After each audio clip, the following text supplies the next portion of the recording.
지루성 두피염을 해결하려면 곰팡이균을 없애주는 샴푸를 써야 한다는 말 한 번쯤 들어보셨죠? 그런데 여기 함정이 있어요. 이게 딱 단기 다이어트랑 똑같은 건데요. 곰팡이균을 없애는 샴푸로 바꾸고 약을 쓰면 확실히 나아지죠. 근데 문제는 다시 재발하는 경우가 정말 많다는 거예요. 다이어트 할 때 가장 무서운 게 사실 요요잖아요. 두피도 마찬가지예요. 곰팡이는 잠깐 줄어들었지만 얘네들이 살기 좋은 두피 환경은 그대로니까 다시 생겨나는 거죠. 살을 빼는 것도 중요하지만 살이 찌지 않는 체질로 만드는 게 더 중요하죠. 지루성 두피염도 곰팡이균을 없애는 것만이 핵심이 아니에요. 다시 요요 현상이 생기지 않는 체질, 즉 곰팡이균이 많아지지 않는 체질을 만들어주는 게 핵심입니다. 오늘은 곰팡이균이 스스로 방 빼게 만드는 3가지 핵심 방법을 알려드릴게요. 지루성 두피염의 주요 원인은 말라세지아라는 곰팡이균이에요. 근데 이 말라세지아는 대부분 사람들 두피에 원래 있는 상재균인데요. 건강한 사람한테도 늘 있는 거라 완전히 없애는 건 거의 불가능해요. 실제로 균이 있어서 생기는 게 아니라 곰팡이균이 너무 많아졌을 때 지루성 두피염이 생기는 거거든요. 그래서 우리의 목표는 균 자체를 없애는 것이 아니라 균이 폭발적으로 늘어나지 않도록 환경을 바꾸는 거예요. 먼저 첫 번째는 미산성의 환경을 유지하는 건데요. 두피의 정상 pH는 한 5에서 6 정도의 약산성 또는 미산성이라고 불리는 정도예요. 근데 이게 6에서 7 이상으로 높아지면 알칼리성 환경이 되면서 곰팡이가 자라기 좋은 조건이 돼요. 비유하자면 약산성은 철통 경비가 있는 집 같고 알칼리성은 자동문이 열려있는 그런 집 같아요. 당연히 그런 환경에서 곰팡이들이 들락날락 하면서 훨씬 더 잘 자라겠죠. 반대로 미산성 환경이 유지되면 곰팡이 자체의 기능들이 떨어지기 때문에 맥을 못 추려요. 그래서 약산성 샴푸를 쓰시는 게 정말 중요합니다. 두 번째는 유수분 밸런스를 유지하는 거예요. 곰팡이들은 피지를 먹고 자라요. 그래서 피지가 너무 많으면 문제지만 또 반대로 피지를 너무 싹 씻어내도 문제가 돼요. 너무 세정을 강하게 해서 장벽이 무너지면 곰팡이가 또 잘 자라는 환경이 되거든요. 그래서 샴푸 선택이 진짜 중요합니다. 첫 번째는 두피 자극을 최대한 줄여주는 샴푸예요. 향료나 멘톨 같은 강한 쿨링 성분, 각질 피지 제거 성분들은 자극이 될 수 있어요. 각질 피지 제거 성분은 필요하지 않나요? 라고 생각하실 수 있는데요. 물론 피지 제거를 잘 해주는 게 지루성 두피염에 도움이 되지만 이미 두피가 민감해지고 염증이 생긴 상태라면 그런 성분도 효능보다는 자극이 될 수 있거든요. 그래서 먼저 자극부터 줄여서 두피를 진정시켜 주시는 게 중요해요. 기능성 성분을 너무 많이 찾으시기보다는 오히려 두피를 자극시킬 수 있는 그런 성분이 없는 샴푸로 바꾸시는 걸 추천드려요. 두 번째는 자극 없이 피지를 확실하게 제거해 주시는 거예요. 제거는 해야 되는데 강한 세정력으로 빡빡 감고 애벌 샴푸까지 하는 거는 오히려 두피를 망가뜨릴 수 있어요. 기름의 원리를 잘 활용하는 게 중요한데요. 클렌징 오일이 메이크업을 잘 지워내는 것처럼 두피 세정에도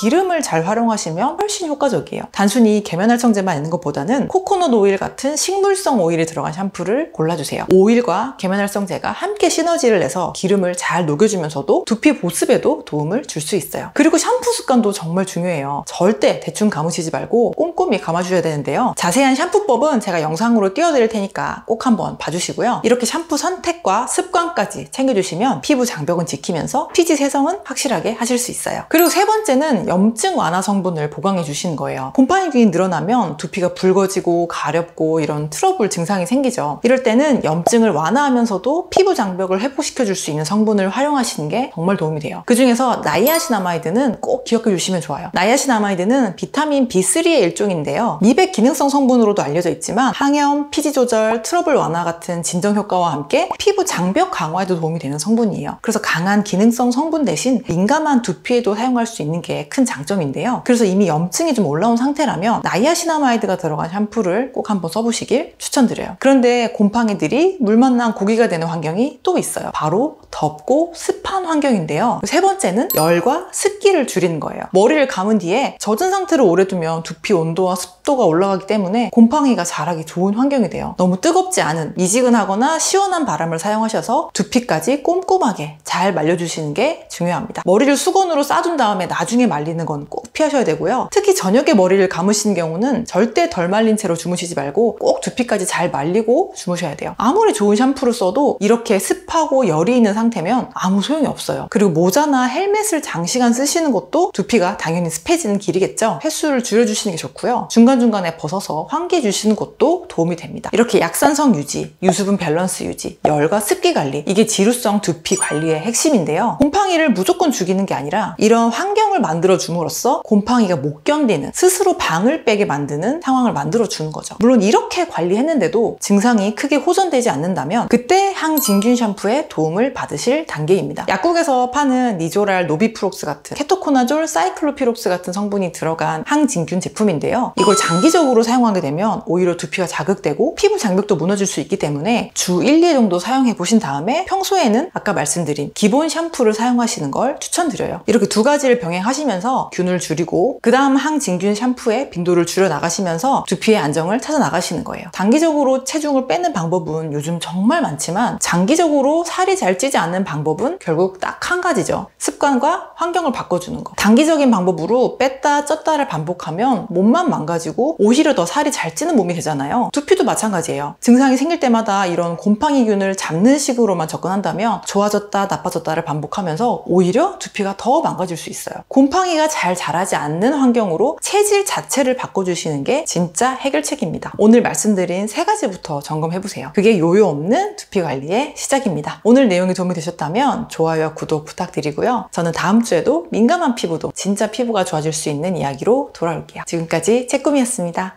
감사합니다.